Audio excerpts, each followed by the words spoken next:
बिस्मिल्लाहिर्रहमानिर्रहीम। वइज़ल मौऊदतु सुइलत बिअय्यि ज़ंबिन क़ुतिलत वक़ाल तआला वलतुस्अलुन्न यौमइज़िन अनिन नईम। वक़ाल तआला फमन यअमल मिस्क़ाल ज़र्रतिन ख़ैरन यरह वमन यअमल मिस्क़ाल ज़र्रतिन शर्रन यरह। वक़ाल रसूलुल्लाहि सल्लल्लाहु अलैहि वसल्लम अल जन्नतु तहत अक़दामिल उम्महात औ कमा क़ाल अलैहिस्सलातु वत्तस्लीम। सदक़ल्लाहुल अज़ीम व सदक़ रसूलुहुन नबियुल करीम। बहुत ही काबिल सद एहतराम मेरे नौजवान दोस्तों, बुज़ुर्गों, साथियों और अपने अपने घरों में बैठकर मेरी बात को सुन रही मेरी पर्दा नशीन माँओं और बहनों। दोस्तों, आज 2 अप्रैल 2021 जुमा का दिन है और हज़ारों की तादाद में आप लोग जुमा के इस लाइव बयान को सुनते हैं। अक्सर आम तौर से ऐसे उन्वान, ऐसे टॉपिक्स जो समाज के लिए बहुत ज़रूरी है, जो उम्मत में बहुत ज़रूरी है और ये पैगाम उम्मत तक, उम्मत के मर्दों तक, उम्मत की औरतों तक जाना चाहिए, तो ऐसे कुछ ज़रूरी अनावीन को लेकर, टॉपिक्स को लेकर हम जुमा का कोई ना कोई अहम उन्वान रखते हैं। लेकिन आज का उन्वान जो हमने चुना है तो हमें भी हंसी आती है और बहुत सारे, जब स्टेटस पर ये उन्वान गया और यूँ समझिए कि यूट्यूब पर जब इसका ऐलान हुआ तो बहुत सारे लोगों ने फ़ोन लगा कर कहा कि मुफ्ती साहब औरतें नाराज़ ना हो जाए।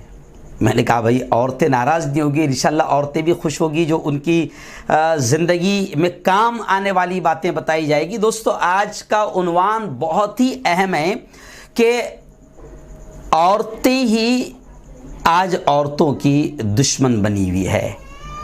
घरों का जो सुकून तबाह हो रहा है, ख़ास तौर से जाहिर बात है कि औरतें घरों में होती है और घरों का सुकून अगर तबाह हो तो सबसे ज़्यादा यूँ समझिए कि इफ़ेक्ट या असरात औरतों पर आते हैं और घरों का सुकून तबाह हो रहा है और औरतें आपस में जिस तरीके से एक दूसरे से दुश्मनी रखती है, एक दूसरे से हसद रखती है, जलन रखती है, जो कुछ भी रखती है, थोड़ी सी तफसील मैं इस पर लाऊंगा। हालांकि इस पर किसी आलिम का बयान इस उन्वान पर तो नहीं मिला है, लेकिन हमने सोचा कि नहीं, ये एक अहम मौजू है और औरतों के लिए भी स्पेशल बात होनी चाहिए, क्योंकि कुछ ऐसे टॉपिक्स हैं जिनका स्पेशली माँ बहनों से ताल्लुक़ है, ख़वातीन से ताल्लुक़ है, महिलाओं से ताल्लुक़ है और आम तौर से उनको न सुनने मिलता है, न उनके टॉपिक्स पर स्पेशली हमारे जैसे उलमा बात करते हैं। मस्जिदों में जुमा में बयान होता है और जो भी इज्तिमात में बयान होता है मर्द ही सुनते हैं, लेकिन औरतों तक अल्लाह और उसके रसूल का पैगाम नहीं पहुँच पाता है।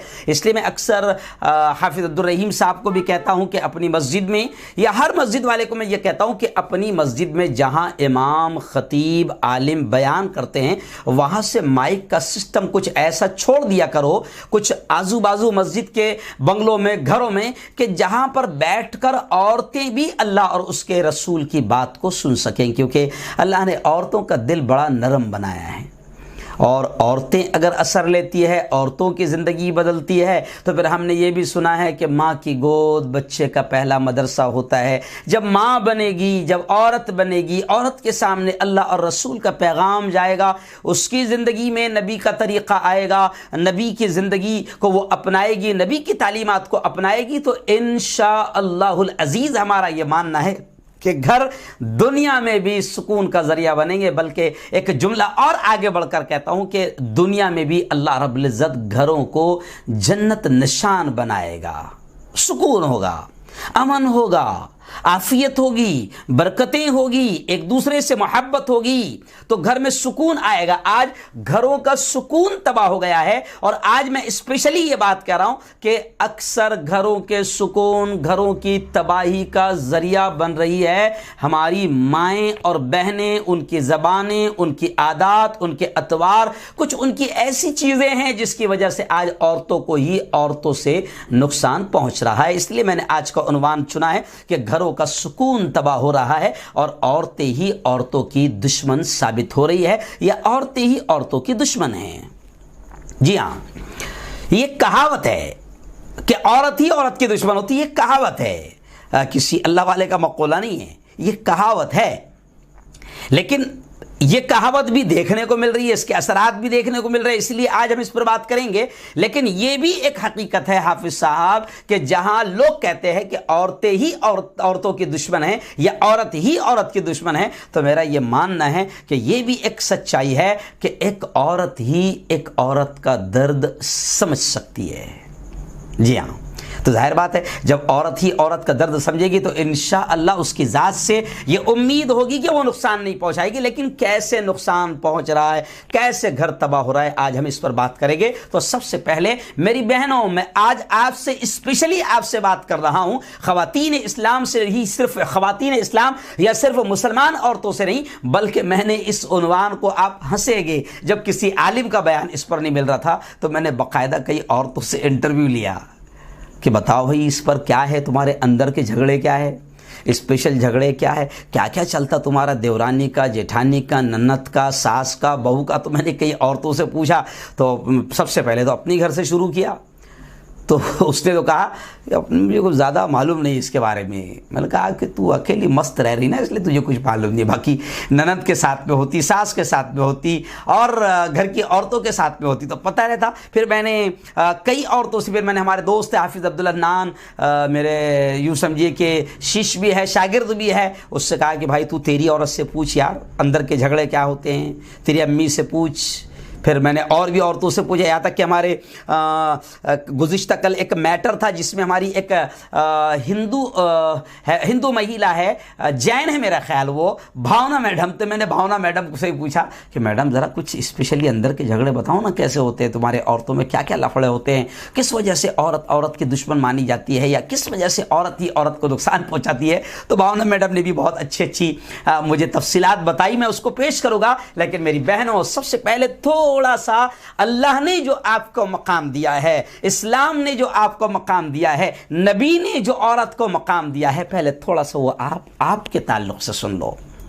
जी हाँ जी, और आप याद रखें कि आप, आज दुनिया बदनाम करती है इस्लाम को कि इस्लाम ने औरतों का हक छीना, औरतों की आज़ादी छीनी, औरतों को प्रेशर में रखा, औरतों को दबा कर रखा, औरत को नकाब पहना दिया, औरत को हिजाब में कर दिया, औरत को छुपा कर रखा, औरत को घर की चार दीवारी में कैद कर दिया, औरत की आज़ादी को छीन लिया। आज कुछ लिबरल किस्म के पढ़े लिखे जाहिल इस्लाम पर तानाकशी करते हैं, लेकिन आज दुनिया देख रही है कि इस्लाम की जो तालीमात है वो औरतों के लिए, माँ और बहनों के लिए कितनी फायदेमंद है।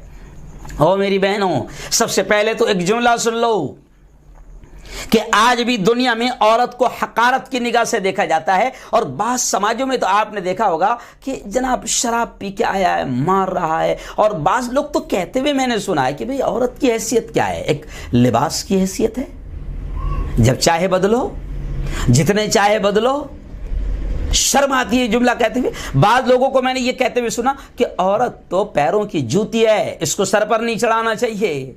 आओ आओ, इस्लाम कहता है कि औरतों से मोहब्बत करो। जी हाँ, और प्यारे आका मोहम्मद सल्लल्लाहु अलैहि वसल्लम ने बाकायदा औरतों से इजहार मोहब्बत के इजहार का तरीका भी बताया है। खैर, अगर मैं वहां जाऊंगा तो थोड़ी बात अलग चली जाएगी और एक लंबा मौजू हो जाएगा, लेकिन इस्लाम ने औरत को एक मकाम दिया है। और मेरी बहनों, इस्लाम के आने से पहले भी औरतों का यह हाल था कि औरतों को सबसे ज्यादा हकीर समझा जाता था। यहां तक कि जब हम जहालत की तारीख, दौर जहालत की, नबी करीम सल्लल्लाहु अलैहि वसल्लम और इस्लाम और कुरान के आने से पहले की हिस्ट्री पढ़ते हैं, तारीख पढ़ते हैं, तो उसमें मिलता है कि औरत को बहुत ज्यादा हकीर समझा जाता था, मायूस समझा जाता था, औरत का पैदा होना बड़ा ऐब समझा जाता था। यहां तक कि हिस्ट्री में मिलता है कि औरत का पैदा होना इतना बड़ा ऐब समझा जाता था कि अगर किसी के यहां बेटी पैदा हो जाती, यानी औरत जन्म लेती, महिला जन्म लेती, तो पवित्र कुरान में है कि वो लोग इतना नाराज हो जाते थे, इतना खफा और गमगीन हो जाते थे कि कुरान ने, पवित्र कुरान ने ये कहा, अल्फाज कहा पवित्र कुरान ने, व इज़ा बुश्शिरा अहदुहुम बिल उनसा ज़ल्ला वजहुहु मुस्वद्दन व हुवा कज़ीम। कुरान कहता है उस जमाने की हालत को बयान करते हुए कि औरत को वो इतना मायूस समझते थे। कुरान कहता है कि जब उनको वह इज़ा बुश्शिरा, जब उनको, कुरान ने कितने प्यारे अल्फाज इस्तेमाल किया बेटी के पैदा होने पर, बेटी के जन्म लेने पर। कुरान ने बशारत का लफ्ज़ इस्तेमाल किया, खुशखबरी का लफ्ज़ इस्तेमाल किया। अल्लाह ने कहा वह इज़ा बुश्शिरा अहदुहुम बिल उनसा, कि जब उनको किसी लड़की के, औरत के, बेटी के पैदा होने की खुशखबरी सुनाई जाती, ज़ल्ला वजहुहु मुस्वद्दन व हुवा कज़ीम, तो उनका चेहरा मारे गम के सियाह हो जाता, बड़े गमगीन हो जाते। यहां तक कि उनकी तारीख में मिलता है कि अगर बेटी पैदा हो जाती तो जब तक वो अपने हाथों से अपनी बेटी को मार ना देते, कत्ल ना कर देते या जिंदा जमीन में गाड़ ना देते, उस वक्त तक वो मोहल्ले में, गांव में किसी को मुंह नहीं दिखाते थे, क्योंकि बेटी पैदा हुई है बड़ा ऐब समझा जाता था। जी हां, बेटी के पैदा होने को ऐब समझा जाता था। इसलिए आगे कुरान ने उसका भी तस्करा किया कि कल हश्र के मैदान में, अल्लाह के दरबार में, कल हश्र के मैदान में, अल्लाह के दरबार में, वो बेटियां जिनको माँ बाप ने मार दिया, वो बेटियां जिनको जिंदा दरगोर कर दिया, जिंदा गाड़ दिया, जिंदा दफन कर दिया, खत्म कर दिया, जीने का हक जिन बेटियों से छीन लिया, कल हश्र के मैदान में वो बेटियां माँ बाप से पूछेगी और अल्लाह से भी कहेगी कि वह इज़ल मऊदतु सुइलत बिअय्यि ज़ंबिन क़ुतिलत, वो पूछेगी, सवाल करेगी कि आखिर मेरा जुर्म क्या था, मुझे आखिर क्यों मार दिया गया था, क्यों कत्ल कर दिया गया था, बिअय्यि ज़ंबिन, मेरा गुनाह क्या था। गुनाह सिर्फ इतना ही कि मैं बेटी हूं, गुनाह सिर्फ इतना ही कि मैं औरत हूं, गुनाह सिर्फ आज। और आज आप देखें, आज भी माशरे में यह हाल बन गया है कि बेटियों का पैदा होना बड़ा बड़ा ऐब समझा जाता है। और क्योंकि अगर बेटी पैदा हुई तो बहुत सारे मसले खड़े होते हैं, इसको पालना, इसको पढ़ाना, इसकी परवरिश करना, फिर इसके बाद में इसकी शादी करना, इसको जहेज देना, और कितना भी हमने इसको पढ़ाए तो फिर ये आगे तो दूसरे की ही अमानत बनने वाली है, दूसरे घर में जाने वाली है, ढेर सारे प्रॉब्लम खड़े हो जाते हैं। इसलिए आज बेटियों का हमल देखते ही पहले ही सोनोग्राफी में चेक कर लिया जाता है, और अगर बेटी है तो उसके हमल को, उसके अबॉर्शन कर दिया जाता है, गिरा दिया जाता है, हमल को ख़त्म कर दिया जाता है। लेकिन मेरी बहनों, इस्लाम आया, इस्लाम ने औरत को एक मकाम दिया, और इस्लाम ने कहा कि देखो औरत क्या है। नबी ने अपनी ज़बान से कहा, अल जन्नतु तहता अक़दामिल उम्महात, ऐ लोगो सुनो सुनो सुनो, माँ के कदमों तले जन्नत है, माँ के कदमों के नीचे जन्नत है। फिर इस्लाम ने औरत के बारे में कहा, बेटी के बारे में कहा। खुद प्यारे आका सल्लल्लाहु अलैहि वसल्लम के बारे में मिलता है कि जब बेटी पैदा हुई तो अल्लाह के नबी हज़रत मोहम्मद सल्लल्लाहु अलैहि वसल्लम ने, प्रेषित मोहम्मद, प्रॉफिट मोहम्मद सल्लल्लाहु अलैहि वसल्लम ने बेइंतहा बेटी के पैदा होने पर खुशियों का इजहार किया। आज तो हम लोग समझ जाते हैं कि क्या पैदा हुई है, क्योंकि बेटी अगर पैदा हुई तो पेड़े नहीं आते, गुलाब जामुन नहीं आते, लड्डू नहीं आते, मोतीचूर के लड्डू नहीं आते। बेटी पैदा हुई ना तो फिर जलेबी आती, जलेबी ही बता देती कि हजरत को कितना गम है, जी हाँ कितना परेशान है। हाँ बेटा पैदा हुआ तो जनाब एकदम मलाई वाले पेड़े, पीले पीले सफ़ेद सफ़ेद एकदम जानदार पेड़े आते हैं, क्योंकि बेटा पैदा हुआ है, वारिस पैदा हुआ है, कमाने वाला पैदा हुआ है, नोटों की मशीन बनने वाला पैदा हुआ है। क्यों? बाप का सहारा पैदा हुआ है, माँ का सहारा पैदा हुआ है। नहीं, मैं मेरी बहनों से भी कह रहा हूँ, औरतें भी, मैं मां से कह रहा हूं कि मां भी बेटी की दुश्मन बनती है। और अक्सर माओं को हमने देखा है कि माएं जाकर जब उनको पता चलता है कि बेटी का हमल है, ठीक है वो उनकी जो भी मजबूरी है, लेकिन माएं खुद बेटियों की दुश्मन बनकर दवाखानों में जाकर बेटी के हमल को गिराती है। ओ मेरी बहनों, कल मां से बेटी सवाल करेगी अल्लाह के दरबार में, हश्र के मैदान में कि बिअय्यि ज़ंबिन क़ुतिलत, कि मेरा गुनाह क्या था, आखिर मुझे कत्ल क्यों किया गया, आखिर मुझे मारा क्यों गया। और आज भी सबसे ज्यादा जुल्म जो है वो औरत पर हो रहा है। लेकिन आज स्पेशली, अब मैं असल मौजू पर आता हूं कि जो स्पेशली मैं बात कर रहा हूं कि देखो मेरी बहनों, आज औरतें ही औरतों की कैसे दुश्मन बनी हुई है। हालांकि औरत का इतना ऊंचा मकाम, एक बात याद आ गई, मैं उसको भी बोल दूं। हजरत अताउल्लाह शाह बुखारी रहमतुल्लाहि अलैह, बड़े आलिम, बड़े बुजुर्ग, बड़े अल्लाह वाले, बड़े वली, एक मरतबा किसी लड़की ने उनसे पूछा कि हजरत यह कौन सी बात हुई कि अल्लाह ने तमाम अंबिया और रसूल मर्दों को ही बनाया। हजरत अताउल्लाह शाह बुखारी से एक लड़की ने पूछा कि हजरत ये कौन सी बात हुई कि अल्लाह ने सारे नबी, सारे रसूल, सारे अंबिया मर्दों ही में बनाया, किसी औरत को नबी और रसूल नहीं बनाया, ये कौन सी बात हुई। तो कितना प्यारा जवाब हजरत ने दिया, कितना प्यारा जवाब हजरत ने दिया। फरमाया कि मर्द रसूल और नबी बनते थे, अब कोई नबी नहीं आने वाला है, याद रखें, प्यारे आका मोहम्मद सल्लल्लाहु अलैहि वसल्लम आखिरी नबी। तो हजरत ने फरमाया कि बेटी सुन, मर्द रसूल और नबी तो बनते थे, लेकिन औरत नबी और रसूल को जनती थी। यानी वो वक्त का नबी हो या रसूल हो, सब माँ के पेट से जन्म लिए हैं और औरत ही के कोख में 9 महीने रहे हैं और औरत ही ने उनको जन्म दिया है। तो कहा कि औरत का वो मकाम है कि तमाम अंबिया और रसूलों को पैदा करने वाली, जनने वाली, मतलब जनने वाली, जिनकी कोख में रहकर वलियों और रसूलों और अंबिया ने भी जिनकी कोख में रहकर सहारा लिया है और जिनकी कोख से जन्म लिया है, वो औरतें हैं। तो औरत का कितना ऊंचा मकाम। और नबी ने तो यहां तक कह दिया कि अगर किसी के यहां 3 बेटियां पैदा हो गई तो अल्लाह के हबीब ने फरमाया अगर वो उनकी बेहतर परवरिश करे, उनकी बेहतर तरबियत करे, तो अल्लाह के नबी ने फरमाया कि वो और मैं जन्नत में इतने करीब हो गए। ऐसा 2 उंगलियों का इशारा करके नबी ने कहा कि वो और मैं इतने करीब हो गए जिसके यहां 3 बेटियां पैदा हो गई।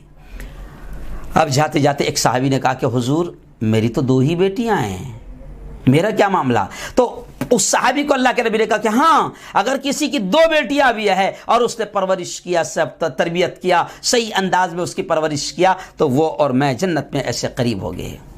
जब आप अंदाज़ा लगाए कितना ऊंचा मकाम है।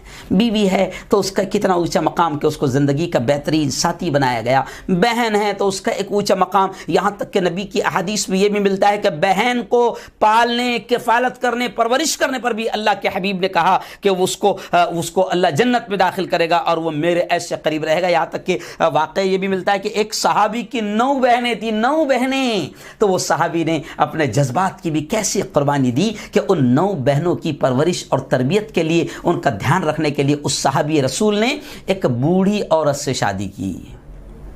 मर्द है, आखिर सहाबी है लेकिन मर्द है। जज्बात होते हैं ना, ख्वाहिशात होती है ना। क्यों आजकल तो बुढ़ा भी जवान देख रहा है, क्यों 50 साल का हो गया, मगर अगर उसको दूसरा निकाह करना है तो बोलता है अगर थोड़ा 25-30 के अंदर अगर रही तो थोड़ा अच्छा रहेगा। क्यों? वो सहाबी रसूल ने 9 बहनें थी, तो 9 बहनों का ख्याल रखने के लिए, परवरिश करने के लिए, घर के हालात जो भी थे, एक बूढ़ी औरत से शादी की। तो बहनों की भी परवरिश पर अल्लाह ने एक सवाब का ज़रिया रखा है। तो खैर मेरी बहनों, आपका बड़ा ऊंचा मकाम है, लेकिन हो क्या रहा है, हो क्या रहा है, अगर मैं ये कहूँ तो शायद गलत ना होगा कि आज औरतें ही औरत की दुश्मन बनी हुई है। औरतों की वजह से ही औरतों को तकलीफ पेश आ रही है। औरतों की वजह से ही घरों का सुकून, एक औरत दूसरी औरत का सुकून ख़त्म कर रही है, चाहे वो देवरानी की शक्ल में हो, जेठानी की शक्ल में हो, बहू की शक्ल में हो, सास की शक्ल में हो, या फिर ननद की शक्ल में हो, सब एक दूसरे का सुकून ख़त्म कर रहे हैं। तो किसी ने बहुत अच्छा जुमला कहा कि औरत को इस वक्त मर्द से बचाने की ज़रूरत नहीं, औरत को इस वक्त औरत से बचाने की ज़रूरत है। जी हाँ, घरों की तबाही और तलाक के 80% वाक़यात में आप ताज्जुब करेंगे कि घरों की तबाही, सुकून ख़त्म हो रहा है और तलाक के जो वाक़यात हो रहे हैं। तो हाफिज़ अब्दुल रहीम साहब, हमने जब गौर किया तो इसमें पता चला कि 80% घरों के में जो तबाही हो रही है और तलाक के वाक़यात पेश आ रहे हैं, इनमें औरतों का ही हाथ हो रहा है।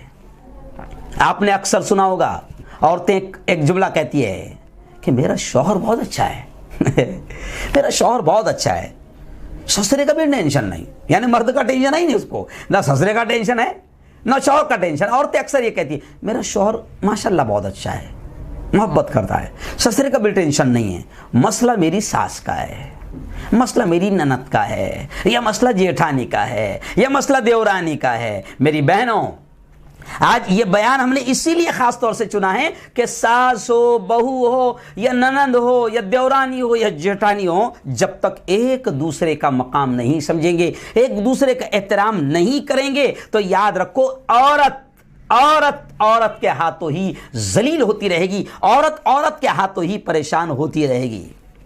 जी हाँ, ये बिल्कुल फैक्ट है। और अक्सर जगह पर तो शौहर, कभी खबर भी आती है कि शौहर औरत को मारता है, और मुझे उन मर्दों पर भी आप साहब ताज्जुब होता है, यार कैसा मारते हैं, मारते कैसा है औरत को। मारे मैंने देखा हूँ, और मारा, उठाकर हाथ तोड़ डाला यार ये कौन सी बात हुई। प्यारे आका सल्लल्लाहु अलैहि वसल्लम ने अपनी बीवियों से मोहब्बत सिखाया है, और कितना प्यारा दीन अल्लाह ने हमको दिया है कि जो प्यारा दीन, कितना प्यारा दीन है कि औरत अगर मर्द को मुस्कुरा कर देख ले और मर्द अगर औरत को मुस्कुरा कर देखे, तो नबी पाक सल्लल्लाहु अलैहि वसल्लम ने फरमाया कि बीवी और शौहर को मुस्कुराते हुए देखकर अल्लाह भी मुस्कुराता है। जी हाँ, और नबी पाक सल्लल्लाहु अलैहि वसल्लम ने, मैं मर्दों से भी कह रहा हूँ, खैर टॉपिक अलग हो जाएगा कि यार मारते कैसा है, हाथ तोड़ दे रहे, पैर तोड़ दे रहे, मारा, गाल सुझा दिया, चेहरा सुझा दिया, पेशानी पर डेम आ गया, सर पे डेम आ गया, कैसे कैसे आप, कैसा मर्द की मर्दानगी कहाँ है, ये मर्द की मर्दानगी कहाँ है। ये तो निरी जहालत है, ये तो निरी जहालत है। और हाथ जब उड़ जाता है तो समझो कि, मैं समझता हूं कि उस मर्द में औरत को कंट्रोल करने की सलाहियत या समझाने की सलाहियत नहीं है, क्योंकि जब इसमें सलाहियत नहीं होती है तब जाकर वो मार धाड़ करके कंट्रोल करने की कोशिश करता है। तो खैर, लेकिन अक्सर जगह हाफिज साहब ये देखने में मिला है कि अगर शौहर औरत को मारता है तो इस मारने के पीछे भी 90% औरत का ही हाथ होता है ना। कैसे होता है वो तो मेरा ख्याल औरतें ज़्यादा गुस्सा नहीं होना पड़ा, या फिर बोलेंगे क्या, कौन सा अनुमान चुन डाले मुफ्ती साहब ने आज। तो खैर औरतों का यह हाथ होता है। अगर कोई औरत घर में मार खा रही है तो फिर पता चलता है कि सास का हाथ है, या ननन का हाथ है, या फिर भाभी का हाथ है, या फिर देवरानी मार खा रही तो जेठानी का हाथ है, या किसी औरत का ही हाथ होता है। और वो कैसे हाथ होता है मुझे आपको बताने की ज़रूरत नहीं, बल्कि अल्लाह वालों ने लिखा है कि देखो, एक माँ है, अगर माँ आंखों में आंसू भर के दर्द भरे अंदाज में बहू के जुल्म की दास्तान अगर बेटे को सुनाएगी, तो ज़रा बताओ कौन सा बेटा है जो हाथ नहीं उठाएगा, कौन सा बेटा है जिसको गुस्सा नहीं आएगा, कौन सा बेटा है जो हाथ नहीं उठाएगा। बहन अगर भाभी के दर्द जुल्म की दास्तान सुनाएगी खामोशी में कि भैया उसने ऐसा की, भैया उसने ऐसा की, और वो तो बड़ी ऐसी है, ये तो बड़ी ऐसी है, तो अब जाहिर बात है कि बहन है, भाई है, तो कहीं ना कहीं तो जो है वो बहन की मोहब्बत उसके दिल में रहेगी, और फिर वो ननन के बोलने पर, बहन के बोलने पर फिर वो बेचारी औरत मार खाएगी। जी हाँ, अक्सर ये हो रहा है कि अक्सर औरतों की मार पीट के पीछे भी औरतों का ही हाथ नजर आ रहा है। सास और नंदों का हाथ, माँ और बहनें किस तरीके से कान फूंकती है, शौहर के दिमाग में भरती है, वो बताने की जरूरत नहीं है। ओ मेरी बहनों, हमें अल्लाह ने रिश्तों का एहतराम सिखाया है और कुरान ने कहा कि रिश्तों के मामले में अल्लाह से डरो। वत्तकुल्लाहल्लज़ी तसाअलून बिही वल अरहाम इन्नल्लाह काना अलैकुम रक़ीबा। रिश्तों के मामले में अल्लाह से डरो, एक दूसरे से मोहब्बत और एहतराम का मामला करो। और खबरदार कोई औरत अपने आप को चालाक ना समझे। अपनी सास होने का, अपनी ननंद होने का, अपनी जेठानी होने का या जो भी है, वो अपने पावर का गलत इस्तेमाल ना करे। खबरदार, अल्लाह हर चीज से, तुम्हारे हर अमल से, हर चाल, हर मक्कारी से बाखबर है। सास कभी ये ना भूलें कि उसकी भी बेटी किसी की बहू बनेगी। ननंद ये कभी ना भूलें कि वो भी किसी की भाभी और उसकी भी कोई ननंद होगी। आज मुझे कहते हुए अफसोस होता है कि ये बड़े पाकीज़ा रिश्ते हैं हाफिज साहब, ये बहुत बहुत पाकीज़ा रिश्ते हैं, बड़े रिश्ते हैं, पवित्र रिश्ते हैं, सास, बहू और ननन। लेकिन ये तीनों रिश्ते आज दुनिया में बदनाम हो गए हैं। अब ये रिश्ते नहीं, दुश्मन के तौर पर जाने जाते हैं। जी हाँ, लेकिन मैं समझता हूं कि इसके पीछे भी ये टीवी सीरियल्स का हाथ है। सास भी कभी बहू थी, है ना, और सास और बहू, और ये जो फिल्में, ये टीवी सीरियल्स में, मैं समझता हूं कि ये जो सास और बहू के रिश्ते जो बदनाम हो गए हैं या खराब हो गए, इसमें भी इन कमीनों का, शैतानों का हाथ है। टीवी सीरियल में, सीरियल बताने वालों का हाथ है। सास भी कभी बहू थी, और फिर बहू, उसमें सब दिखाया जाता है। सास को बताया जाता है कि बहू को कैसे सताना है, बहू को बताया जाता है कि बुड्ढी से बदला कैसा लेना है। तो ये सीरियल, ये फिल्में, ये तमाम चीजें, ये सास और बहू के रिश्तों को खराब कर रही है। आज फिल्मों ने, ये टीवी सीरियलों ने सारे माहौल को बिगाड़ कर रखा है, और आज एक औरत ही औरत की दुश्मन बनती जा रही है। मैं समझता हूं कि अगर बहू अगर सास को, जी हाँ, बहू और सास का रिश्ता कितना पवित्र है, अगर सास बहू को बेटी समझे और छोटी छोटी गलतियों पर अच्छे से पर्दा डाल दे, तो इसकी बरकत से अल्लाह इसकी बेटी को उसके ससुराल में सुकून देगा। मगर सास की तमन्ना क्या रही थी? मेरी बेटी तो ससुराल में एकदम आराम से रहे, है ना, मेरा दामाद कैसा रहे कि मेरी बेटी ने बोली बैठ तो बैठ, मेरी बेटी ने बोली उठ तो उठ, तो फिर सास बड़ी खुश होती है, मेरा दामाद बड़ा अच्छा है। लेकिन इसका बेटा ऐसा करने लग जाए उसकी औरत के साथ, तो ये इसको बर्दाश्त नहीं होगा। यानी दूसरे की बेटी करके लाई, बहू बनाई, तो इसका बेटा उसकी बहू के कहने पर चले तो ये बड़ी टेंशन में आ जाती है, और बाबा के पास, बापू के पास, मौलाना के पास पहुंच जाती है और कहती है कि मौलाना साहब ऐसा लग रहा उसने कुछ तो भी करके लाई, मेरा बेटा पूरा उसके कब्जे में चल गया। जी हाँ, पहले बिल्कुल एकदम मेरा फरमाबरदार था, लेकिन अब ऐसा लगता कि उसने कुछ तो भी करके लाई। तो अगर बहू और बेटे में अगर मोहब्बत कायम हो जाए तो ये माँ को बड़ी तकलीफ होती है। लेकिन यही माँ चाहती है कि उसकी बेटी उसके ससुराल में ऐसी रहे एकदम आराम से, और उसका शौहर यानी इसका दामाद उसके साथ में ऐसा रहे कि बस फरमाबरदार हो। मेरी बहनों, मैं सासों से भी कहूँगा कि सास अगर बहू को बेटी समझे और उसकी छोटी छोटी गलतियों पर पर्दा डाल दे, तो इसकी बरकत से अल्लाह इसकी बेटी को उसके ससुराल में बरकत और सुकून देगा। लेकिन अगर बहू को यहाँ सताएगी, किसी दूसरे की बेटी करके लाई और उसको यहाँ सताएंगी और तमन्ना करेगी कि तेरी बेटी उसके ससुराल में खुश रहे, ऐसा कैसे क्या होगा? ऐसा कैसे क्या होगा? अल्लाह तो देख रहा है। बहू अगर सास को ऐसे ही ससुराल, सास क्या कर सकती है कि इतना बेहतरीन किरदार अदा कर सकती है कि अगर बेटा गुस्से में आ गया, बहू से कुछ गलती हो गई, तो सास अगर बेटी समझकर उसकी गलती पर पर्दा डालकर अगर बेटे से कहे कि नहीं बेटा, नहीं है, समझ जाएगी, अभी नई आई है, अभी शादी हुई है, बेटा माँ बाप को छोड़कर आई है, अभी घर एडजस्ट होने में दिन लगेगा, मैं समझा दूंगी। अगर सास ने इस तरीके से बहू को अगर थोड़ा संभाल लिया, तो जाहिर बात है कि अल्लाह खुश होगा। और बहू भी ये ना समझे, क्योंकि बहू का भी मसला है कि सास बोले तो कंफर्म दुश्मन दिमाग में बैठ गया है। जी हाँ, बिल्कुल दिमाग में बैठ गया है कि सास बोले तो कंफर्म दुश्मन।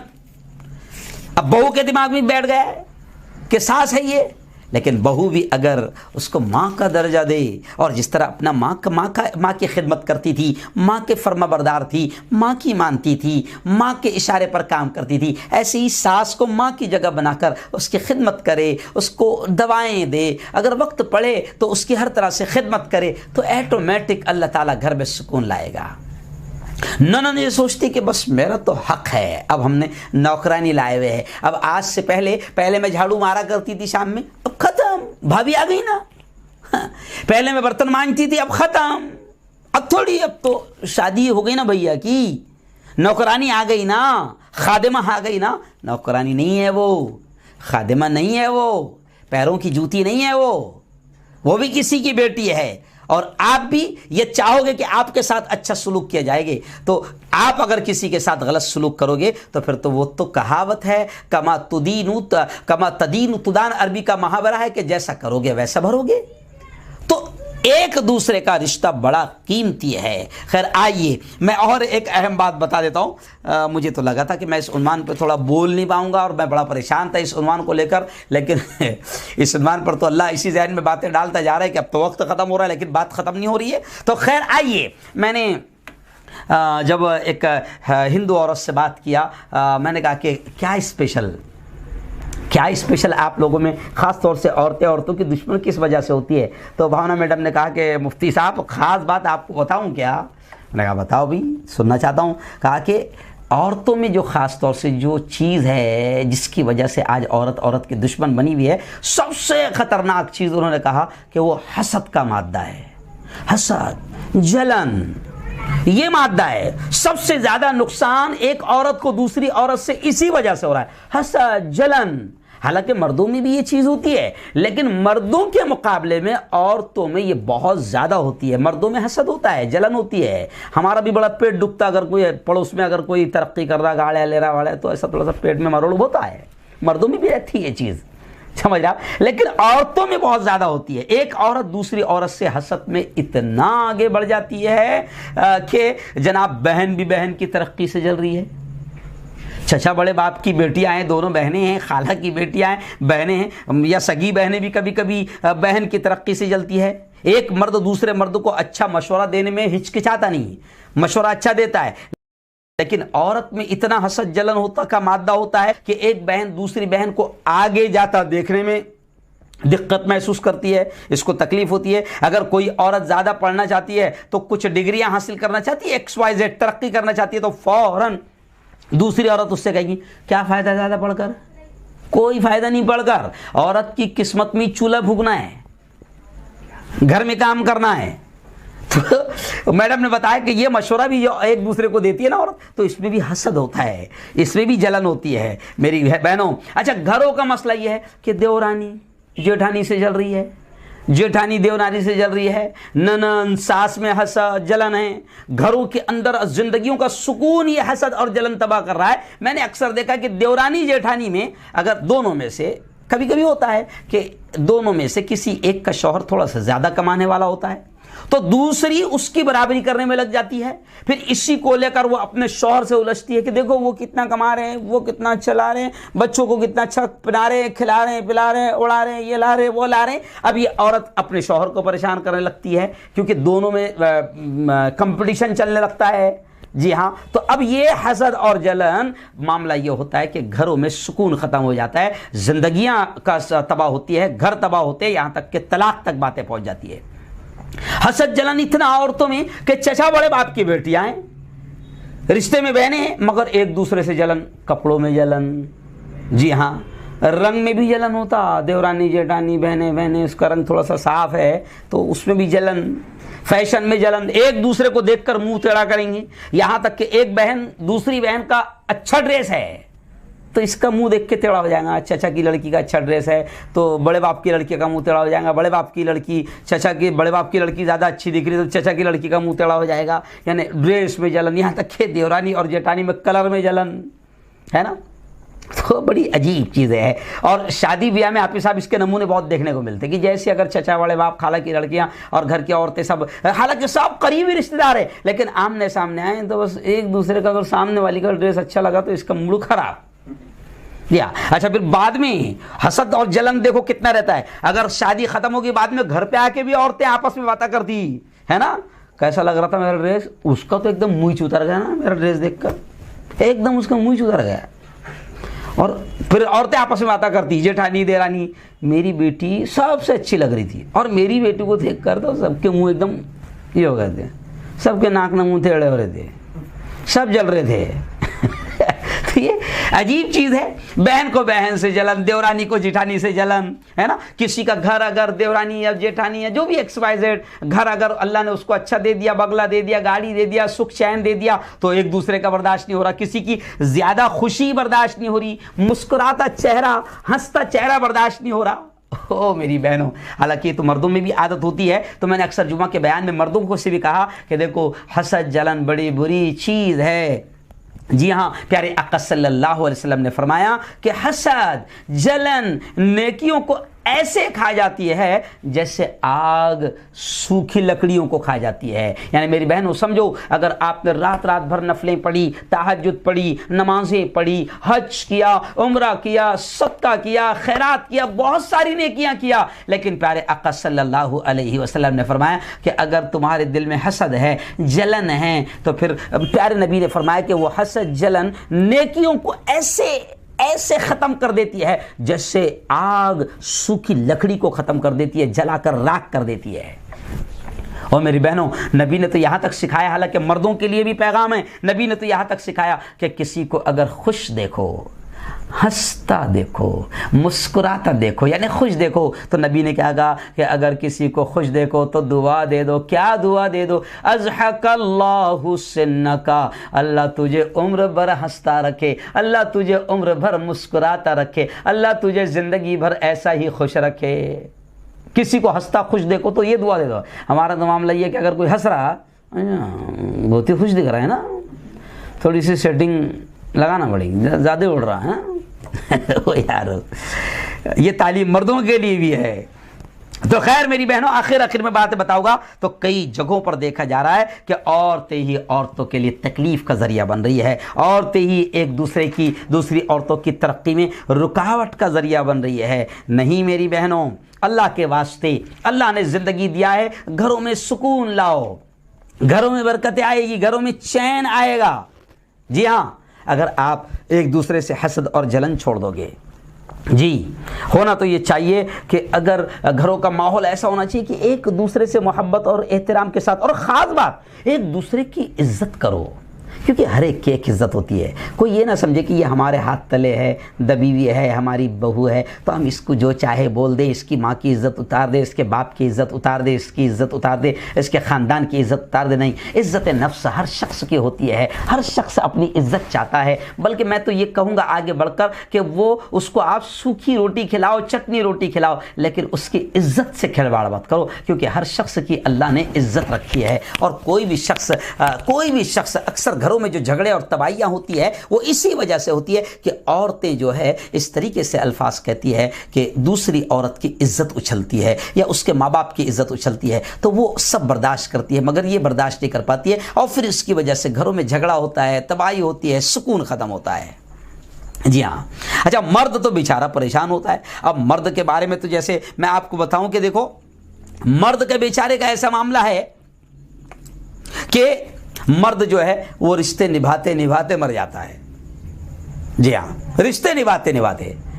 वो बेटा भी है, अब वो चाहता है कि बस माँ नाराज़ ना हो, क्योंकि प्यारे आका सल्लल्लाहु अलैहि वसल्लम ने फरमाया कि माँ नाराज़ तो फिर तेरी जहन्नम तय। माँ नाराज़ तो वो वाक़या भी आपने सुना होगा कि एक सहाबी बड़े नेक थे, बड़े अच्छे थे, लेकिन उनकी माँ नाराज़ थी, तो आखिरी वक्त में, मरते वक्त में उनकी ज़बान पर कलमा नहीं आ रहा था। तो हुजूर ने कहा ज़रा मालूम करो इसकी माँ तो नाराज़ नहीं है। तो पता चला कि इसकी माँ नाराज़ है। तो माँ नाराज़ है तो आखिरी वक्त में कलमा ज़बान पर नसीब नहीं होता। अब बेटा बेचारा, बेटा भी है, तो वो चाहता है कि मैं माँ को भी खुश रखूँ। इधर से बहू जो है, यानी उसकी औरत जो है, कभी कभी उसको धमकी दे देती, बुढ़ी रहेंगी या तो मैं रहूँगी बुढ़ी रहेंगी या तो मैं रहूंगी। अभी बेचारा परेशान, इधर से उसको माँ को भी खुश रखना है, माँ को भी नाराज़ नहीं करना है, तब वो माँ को खुश करने में ज़िंदगी गुजारने की कोशिश करता है। जी हाँ, या कभी कभी बेटा जो है वो इतना माँ का होता है कि जनाब फिर वो माँ की मोहब्बत में वो ये भी कह देता, साफ कह देता, चलती नहीं तू, बिल्कुल नहीं चलती कई जगह तलाक भी हो रहे हैं। तब वो बेचारा बेटा माँ को भी खुश करना रखना चाहता है, इधर से बीवी है, बीवी को भी खुश रखना चाहता है। अब वो माँ और बीवी के बीच में सैंडविच बन गया, वो बीच में पीसा जा रहा है। अच्छा, बहन भी है, बहन से भी मोहब्बत है, एक माँ की पेट में पले हैं, एक ही माँ के थन से सीने से दूध पिए हैं, बहन की भी मोहब्बत है। अब वो चाहता है बहन भी खुश रहे। तो अब बेचारा मर्द का हाल ये हो गया, शौहर का हाल हाफिसा भी हो गया कि वो इन तमाम को राजी रखने में जो है बेचारा जिंदगी भर रिश्ते निभाने में लगा रहता है।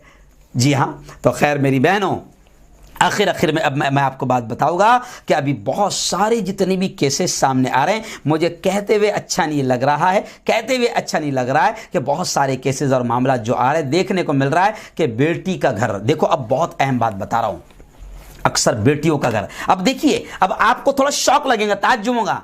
आज के दौर में मां भी बेटी की दुश्मन है। बहुत अहम पॉइंट बता रहा हूं, आज के दौर में मां भी बेटी की दुश्मन है। वो कैसे कि आज के दौर में मां खुद बेटियों के घर उजाड़ रही है, कई हालात, मामलात, वाकयात हमारे सामने जब लफड़े झगड़े आते हैं तो पता चलता है कि तलाक इसलिए हो गई कि बेटी अपने ससुराल की हर बात मां को पुराती थी। सुबह में फोन, दोपहर में फोन, शाम में फोन, सास ने ये करी, ससुरे ने ये करा, ननन ये बोली, क्यों शौहर ने ये बोला, फिर हमारे घर में ऐसा हुआ। हर बात ससुराल की मैके में बोलती है, मां को बोलती है, और वो मां बेटी की दुश्मन बन जाती है। जो मां बेटी को फिर सपोर्ट करती है और फिर कहती है कि तेरे दूल्हे को ऐसा करना, तेरी सास को ऐसा करना, तेरी ननन को ऐसा बोलना और उनको ऐसा कंट्रोल करना और डरने की जरूरत नहीं है। और फिर ये मैंने साफ तौर से देखा है कि जिन बेटियों का घर मैके के इशारे पर चलता है, या जिन बेटियों का रिमोट कंट्रोल मां के हाथ में होता है शादी के बाद भी, अक्सर वो घर तबाह हो जाते हैं, अक्सर उन घरों का सुकून तबाह हो जाता है और हमने तलाक होते देखी है। तो इस तरीके से मां भी गोया कि बेटी की दुश्मन बन रही है। खैर, मैं आखिरी बात ये भी कहूंगा कि एक बात रह गई थी, तो मैं कह रहा हूं कि आजकल हमारे सास के दिमाग में भी बैठ गया है कि वो मेरी बहू है, सारी खिदमत, सारा काम, यहां तक कि सर में तेल डालना, पाँव दबाना, बैठे बैठे ऑर्डर करना, सास से समझती है मेरा हक है, करके लाई मैंने, मेरा हक है, और ये सब करना उसका फर्ज है, और ना करे तो शिकायत करके मार खिलवाना मेरा फर्ज है। समझ रहे आप? यानी सास से समझती है कि ये सब ऑर्डर पर काम करना, इशारों पे काम करना, ये बहू पे फर्ज है, और नहीं करी तो फिर बेटी को शिकायत करके कान भर के मार खिलवाना ये मेरा फर्ज है। ननद के दिमाग में बैठ गया कि अब तो भाभी आ गई, घर के सारे काम उसके जिम्मे है, उसकी हैसियत नौकरानी की है। और फिर कई नंदों को आपने देखा होगा कि बाकायदा वो दिवाली की छुट्टी में, ईद की छुट्टी में, 15 दिन की छुट्टी है, चली फिर मैके में, तो अब 4-5 बच्चे लेकर जा रही है और मैके में पहुंच गई, बेचारी अकेली बहू है घर में, और ये 5 बच्चों को लेकर पहुंच गई, दूसरी बहन भी आ गई, सासरा भी है, सास भी है, और शौहर को भी संभालना है, देवर भी है, सारी चीजें, और अब ये बेचारी अकेली बहू घर में मर रही है। और ये मैके में जो ननन गई है, ये समझती है कि मैं आराम के लिए आई हूं, अब इतना आराम करूंगी मैं कि बेटे की टॉयलेट भी धुलाऊंगी नहीं, गांड भी नहीं धुलाऊंगी बेटे की मैं, अब ये 5 बच्चों का टॉयलेट करवाना, साफ करवाना, ये भी मेरी भाभी का काम है। नहीं मेरी बहनों, अल्लाह के वास्ते, औरतें ही आज औरतों के लिए दुश्मन पैदा हो रही है, और औरतें ही औरतों के लिए नुकसान का सामान पैदा हो रही है। एक दूसरे का एहतराम करो, एक दूसरे का ख्याल करो, इज्जत और मोहब्बत दोनों बाकी रहेगी। इस्लाम यही चाहता है कि आपका घर जन्नत बना रहे,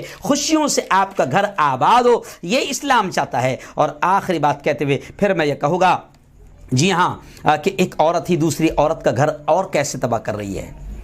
आज देखिए, बहुत अहम पॉइंट, आखिरी पॉइंट, एक मर्द है, जॉब करता है फैक्ट्री में, जॉब करता है कॉलेज में, जॉब करता है स्कूल में, जॉब करता है किसी भी जगह, अब उसके साथ में काम करने के लिए और औरतें भी है।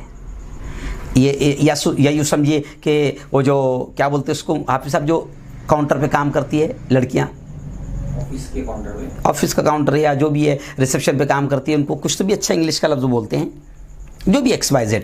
अब औरतें भी काम कर रही, वो औरतें हैं।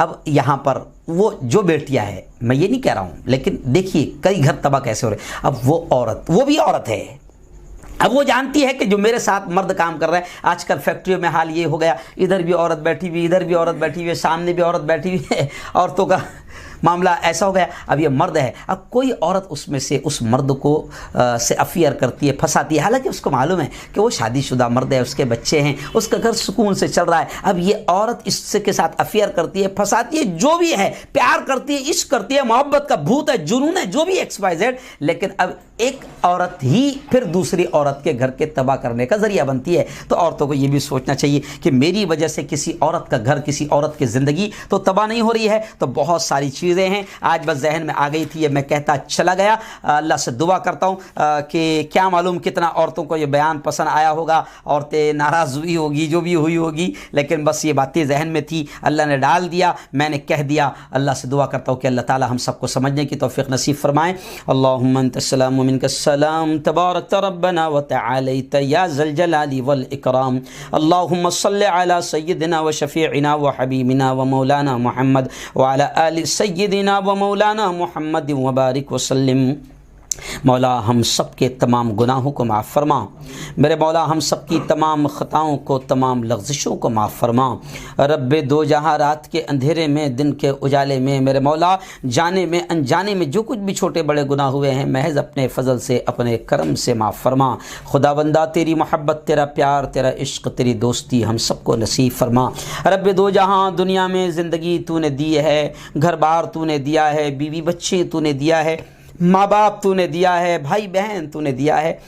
मेरे मौला ये बड़े करीबी रिश्ते हैं, ये बड़े प्यारे रिश्ते हैं, ये बड़े पाकीज़ा रिश्ते हैं, लेकिन मेरे मौला हमारी जहालत की वजह से, औरतों की नादानी की वजह से आज इन रिश्तों में दरारें आ गई है। बेटा माँ से जुदा हो गया है, बहन से जुदा हो गया है, ख़ानदान से जुदा हो गया है, और घर तबाह हो रहे हैं, ख़ानदान बिखर रहे हैं।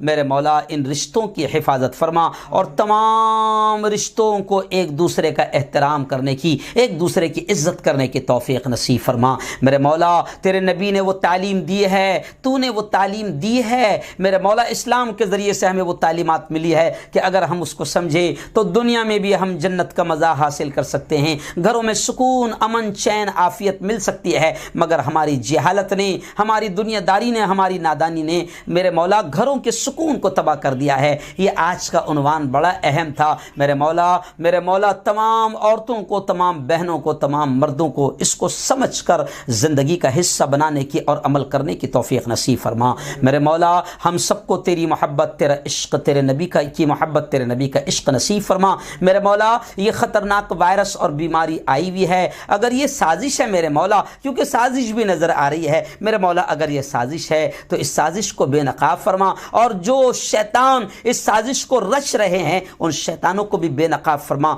दुनिया के सामने उनके चेहरों को, उनके घटिया चेहरों को ला दे। और मेरे मौला अगर ये सच में कोई वायरस है, कोई बीमारी है, तो इस ख़तरनाक बीमारी से हम सब की और पूरी उम्मत की हिफाजत फरमा। मेरे मौला दवाखाने फुल है, मरीज़ों के लिए रहने के लिए बेड नहीं, उनको ऑक्सीजन नहीं मिल पा रहा, उनको वेंटिलेटर नहीं मिल पा रहा है। मेरे मौला बड़े बुरे हालात है, खुदा बंदा तू हालात पर रहम फरमा। मेरे मौला इस ख़तरनाक वायरस और बीमारी से हम सब की, पूरे मुल्क की, हमारे इस प्यारे मुल्क की और पूरी दुनिया के तमाम इंसानों की, तेरे तमाम बंदों की हिफाजत फरमा। खुदा बंदा जब तक हमें ज़िंदा रख, इस्लाम पर ज़िंदा रख, और मौत दे मेरे मौला तो कलमे वाली मौत, ईमान वाली मौत हम सबको नसीब फरमा। मेरे मौला जो मांगा वो भी नसीब फरमा, जो मांगने से रह गए अपने हबीब के सदक़े वो भी नसीब फरमा। रब्बना तक़ब्बल मिन्ना इन्नका अंतस समीउल अलीम व तुब अलैना इन्नका अंतत तव्वाबुर रहीम व सल्लल्लाहु अला नबील करीम व अला आलिहि व सहबिहि अजमईन बिरहमतिका या अरहमर राहिमीन।